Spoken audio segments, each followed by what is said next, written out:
Pernah kepikiran nggak sih, kenapa ya rupiah kita ini kok kayaknya rapuh banget?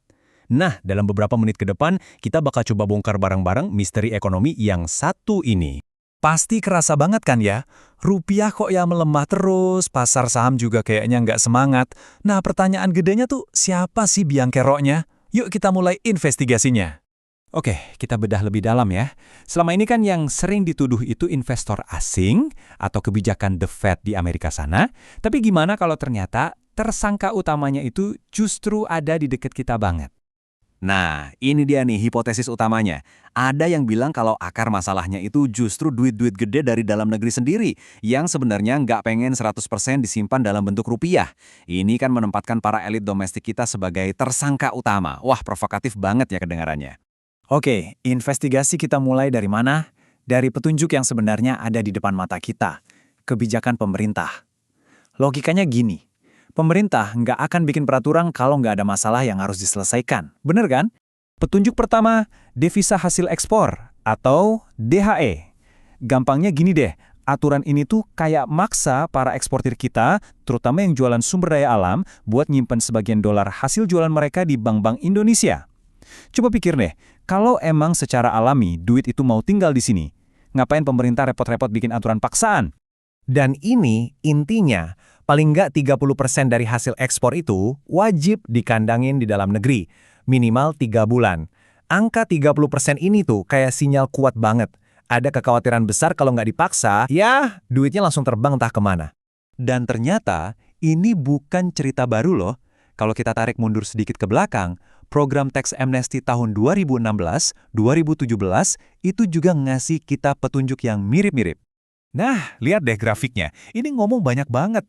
Kesenjangannya itu loh, jomplang banget. Bayangin, total aset orang Indonesia di luar negeri yang diakui itu lebih dari 1.000 triliun rupiah. Tapi yang dibawa pulang cuma seuprit 147 triliun. Ini bukti telak kalau parkir duit di luar negeri itu udah jadi hal yang, ya, lumrah. Oke, petunjuk dari kebijakan pemerintah sudah kita kantonin. Sekarang, ayo kita jadi detektif beneran dan ikuti jejak uangnya. Kita lihat barang bukti dari data perbankan. Tapi, ada pertanyaan lagi nih. Kalaupun duitnya ada di bank-bank di Indonesia, emang udah pasti dalam bentuk rupiah? Nah, ini dia. Lokasi fisik itu nggak selalu menceritakan semuanya. Ada detail kecil yang krusial. Dan boom, data ini mengungkap segalanya. Ini adalah jumlah simpanan dalam mata uang asing, kayak dolar, di bank-bank lokal kita. Lihat angkanya, stabil di kisaran 1.300-an triliun rupiah. Jadi meskipun secara fisik uangnya pulang kampung, tapi bajunya tetap baju dolar. Mereka nggak ganti baju jadi rupiah. Tapi ceritanya nggak berhenti di situ. Ada bagian yang lebih terang-terangan lagi, soal modal yang benar-benar cabut dari Indonesia. Dan ini dia, bisa dibilang smoking gun-nya. 616 triliun rupiah. Ini adalah data dari PPATK soal total dana yang ngalir keluar dari Indonesia cuma dalam sebulan, Februari 2025. Gila kan angkanya? Terus duit segitu banyaknya lari kemana?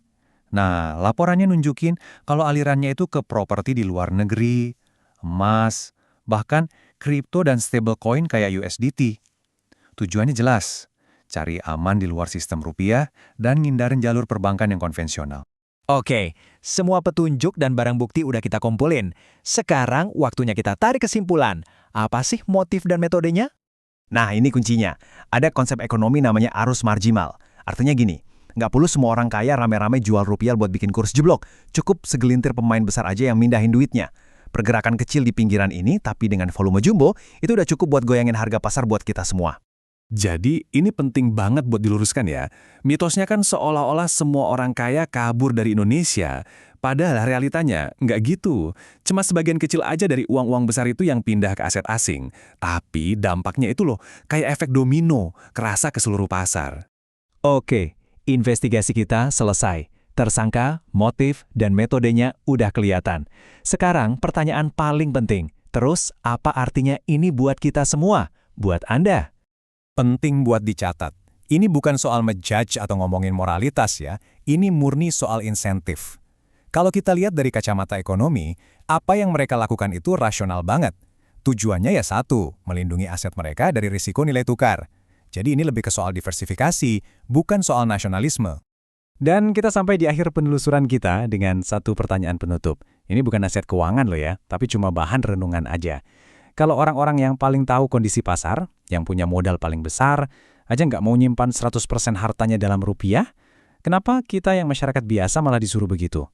Pelajaran apa yang bisa kita ambil dari tindakan mereka, bukan cuma dari omongan mereka? Coba deh direnungkan.